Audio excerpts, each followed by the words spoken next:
Bonjour à tous, ici Outfeu. On se retrouve aujourd'hui pour la présentation de 3 fermes à mobs faisables avec Mob Grinding Utils.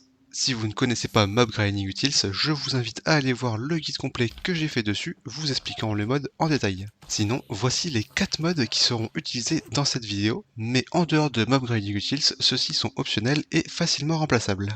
Pour commencer, nous allons voir une ferme à mob hostile, utilisant de la Dreadful Dirt, dont voici la liste des ressources utilisées pour la faire. Celle-ci va être divisée en 3 parties.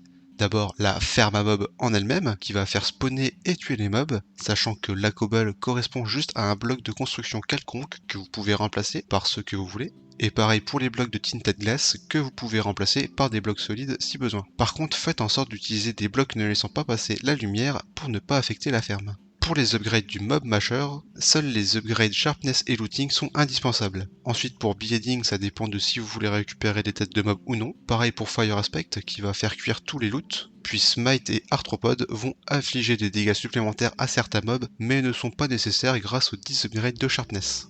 La seconde partie des ressources va être utilisée pour faire le système de on-off de la ferme, vous permettant de l'activer ou de la désactiver à tout moment. Et la dernière ligne va être le système de récupération des loots et de l'XP. Pour construire la ferme, le plafond va être constitué de Tinted Glass et le sol va être fait de Dreadful Dirt. Il va y avoir 3 blocs d'écart entre les deux, que vous pouvez changer si vous voulez empêcher certains mobs de spawner dedans. Le mur avant va avoir un mob masher derrière lequel vous devez mettre un bloc solide, car celui-ci est un bloc transparent laissant passer la lumière. Sur chaque côté, nous avons un mob fan enfoncé de 2 blocs dans le mur, et il a 2 width upgrades, et sur le mur arrière, vous avez un mob masher sans upgrade. Et chaque mur a une redstone lamp au milieu, même si pour une ferme de cette taille, une seule suffit. Car cette ferme ne fait que du 5 par 5, mais vous pouvez augmenter sa taille si vous ne la trouvez pas assez rentable. Par contre, si vous faites ça, assurez-vous d'avoir un light level d'au moins 5 sur chaque bloc lorsque les lampes sont allumées. Et surtout, assurez-vous que les mob fans sur les côtés bloquent bien les mobs sur la ligne du milieu et que le mob fan à l'arrière les pousse bien jusqu'au mob masher. Pour le système on-off, si vous voulez aussi faire sortir votre redstone lampe du sol, pensez à bien mettre des dalles pour que le signal puisse passer. Ensuite, pour l'avant, on a une torche de redstone qui va alimenter un repeater, qui sont là pour la lampe de redstone, et juste à côté, on a un autre repeater qui lui va alimenter le mob masher. Sur les côtés, vous avez juste 2 torches de redstone, ainsi qu'un petit peu de redstone dust, et pour alimenter l'arrière, vous avez juste à mettre une torche de redstone sur un des côtés, et de la relier jusqu'à un bloc avec une torche de redstone au-dessus. Après, il ne reste plus que le système de récupération des loots et de l'XP situé juste en dessous et qui est constitué d'un absorption hopper avec un offset vers le haut de 3, ce qui fait qu'il englobe toute la zone de la ferme, même si vous avez juste besoin qu'il récolte les items devant le mob masher. Et sinon, vous allez aussi avoir un dimensional tank et un dimensional chest que j'utilise pour tout envoyer dans mon système de stockage centralisé. Mais vous pouvez aussi les remplacer par votre système de stockage préféré. Et pour référence, voici ce que m'a rapporté cette ferme en un petit peu moins d'une heure environ. Maintenant, nous allons voir une ferme à mob passif utilisant de la Delightful Dirt. Celle-ci va avoir un design similaire à la ferme précédente et voici la liste des ressources utilisées pour la faire. Celle-ci va être divisée en 6 parties, dont 3 qui sont quasiment identiques à la ferme à mob hostile. Donc on a d'abord la ferme à mob en elle-même, avec des blocs de construction quelconques ainsi que des upgrades optionnels pour le mob masher. Et après, on a les ressources utilisées pour le système on-off, ainsi que les ressources pour le système de récupération des loots et de l'XP. Ensuite, le reste des ressources va être utilisé pour le système de nettoyage qui va régulièrement retirer les plantes qui bloquent le spawn des mobs. Et les sticks sont juste 5 stacks d'items quelconques qui seront mis dans les hoppers. Et le reste est utilisé pour relier le système de nettoyage avec le système de on-off. Pour construire la ferme, ça va être comme la ferme à mob hostile, donc le plafond est en tinted glass et le sol va être fait de Delightful Dirt avec 3 blocs d'écart entre les deux, et le mur avant et les murs sur les côtés vont être constitués pareil, donc un mob masher au milieu du mur avant et des mob fans sur les côtés enfoncés de 2 blocs et avec 2 width upgrades. Par contre, le mur arrière va être assez différent. D'abord, la redstone lamp et le mob fan vont être inversés, et le mob fan va avoir une 8 upgrade pour empêcher les plantes de le bloquer, et ensuite on a un dispenser avec un seau d'eau pour le système de nettoyage. Contrairement à l'autre ferme, ici les 4 lampes sont nécessaires, et si vous voulez l'agrandir, assurez-vous que le light level de chaque bloc soit d'au moins 10 lorsque les lampes sont allumées. Et surtout, vérifiez bien que le système de nettoyage atteint bien tous les blocs. Ensuite, pour le système on-off, pensez à bien mettre un repeater ici et de la poudre de redstone sur ce bloc. Pour les côtés, vous avez juste à les relier avec de la poudre de redstone et pour l'arrière, il vous faudra juste un repeater et un bloc. Après, on a le système de nettoyage constitué d'une ISO hopper clock avec 2 hoppers, 2 comparateurs et 2 sticky pistons et un bloc de redstone au milieu. Après, vous avez un observeur lié à une ligne de redstone et à 2 repeaters à 4 ticks de délai pour mettre puis retirer l'eau. Les hoppers vont avoir les 5 stacks de sticks à l'intérieur, ce qui va l'activer toutes les 2 minutes environ. Et vous pouvez aussi retirer des sticks si vous trouvez que le système ne s'active pas assez souvent. Et en dessous, vous allez avoir 2 repeaters et 2 torches de redstone pour désactiver la hopper clock quand la ferme est inactive. Pour le système de récupération des loots et de l'XP, celui-ci est identique à celui utilisé dans la ferme mob hostile. Et pour référence, voici ce que m'a rapporté cette ferme en un petit peu moins d'1 heure environ, sachant que vous allez aussi récolter quelques plantes. Et pour finir, on va avoir une ferme à mob modulable, vous permettant de farmer n'importe quel mob, composé de 4 modules que vous pouvez indépendamment activer ou désactiver. Pour la construire, vous aurez dans un premier temps besoin des mêmes ressources que pour les autres, mais en plus grande quantité, donc des mob fans et un mob masher ainsi que leurs upgrades.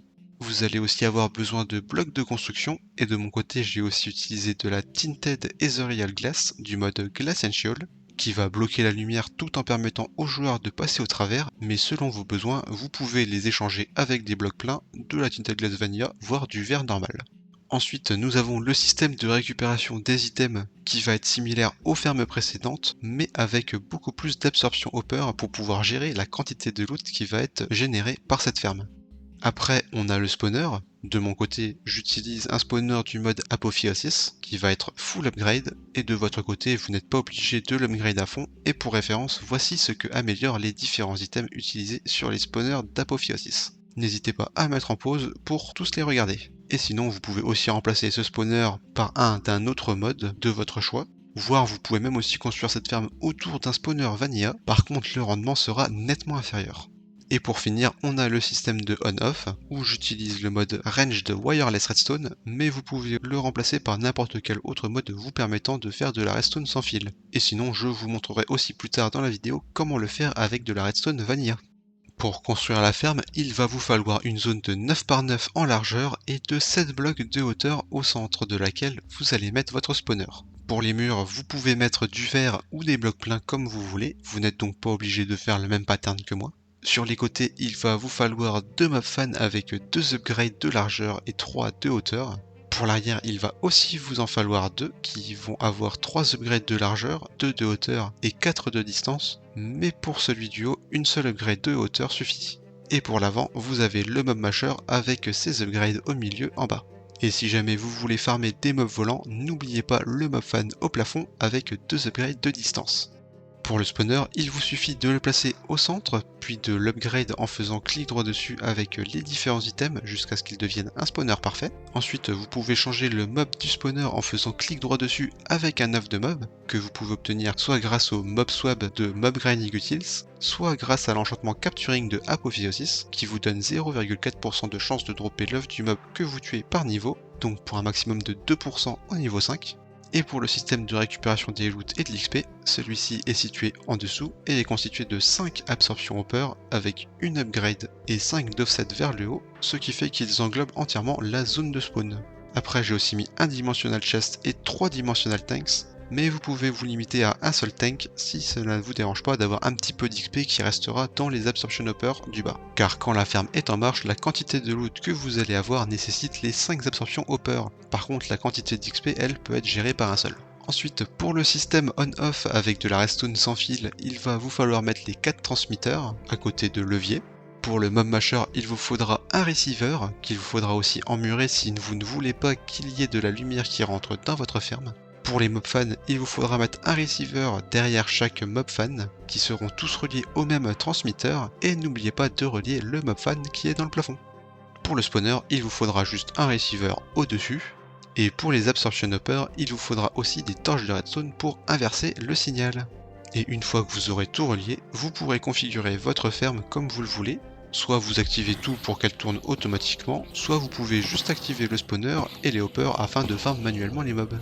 Par contre, faites attention à ne pas entrer dedans lorsque les fans et les mob mashers sont activés, car vous risquez de mourir très vite.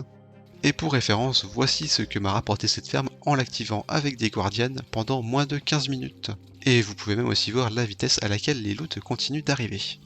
Et pour finir, on va voir comment faire cette ferme avec de la redstone vanilla. Donc la ferme en elle-même reste identique et le seul truc qui va changer est le système de on-off qui va être un petit peu plus complexe et qui va donc coûter un petit peu plus cher. Par contre, je ne suis pas un expert en redstone donc il est fort probable que ce circuit soit optimisable. On va commencer par voir le plus complexe qui est les mob fans. Il faut donc que vous prépariez déjà des tours de torches de redstone sur les côtés et sur l'arrière. Celles-ci vont avoir besoin de 4 torches sur les côtés et l'arrière, vont en avoir besoin de 6. Ensuite, le levier va alimenter une ligne de redstone qui va aller désactiver la torche tout en bas du circuit du mur arrière, et vous allez ensuite avoir deux autres torches posées sur le bloc juste au-dessus qui vont aller désactiver les torches sur les côtés. Ensuite, n'oubliez pas de remonter le signal tout en haut pour aller activer le mob fan qui est au plafond. Après, on a une ligne directe qui va aller du levier jusqu'au mob masher. Faites juste attention à ne pas interagir avec le circuit des mob fans. Même chose pour le circuit désactivant les absorption hoppers. Et pour les spawners, on commence par faire remonter le signal avec 4 torches de redstone avant de se diriger vers le milieu de la ferme où on va avoir un sticky piston, un slime block et un bloc de redstone afin d'alimenter le spawner.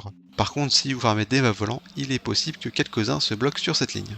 Et cela conclut cette présentation de 3 fermes faisables avec Mob Grinding Utils. J'espère que cette vidéo vous aura été utile, et si vous avez des questions ou des remarques sur ces fermes, mettez-les en commentaire. Sinon, n'hésitez pas à vous abonner pour de nouvelles vidéos, et moi je vous dis à plus.